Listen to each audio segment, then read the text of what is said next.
Performance capture is a way to translate human actions, human performance into a digital character. We were able to sort of put banshees on a stick and have our designers go and act out, perform, puppeteer the flight of the banshees. And that provided our first ride profile, this expression of joy and ballet and dance.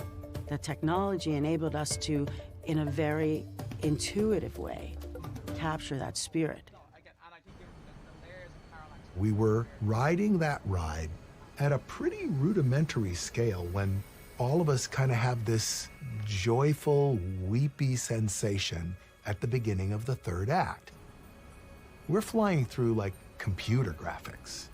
Like, what is this feeling? How do we make that better? How do we feed this? What do we take out? What do we put in? And so you could go in and do this strange, dreamlike level of correlation that pushes it to another level of experience. But you found that. You didn't know it was there.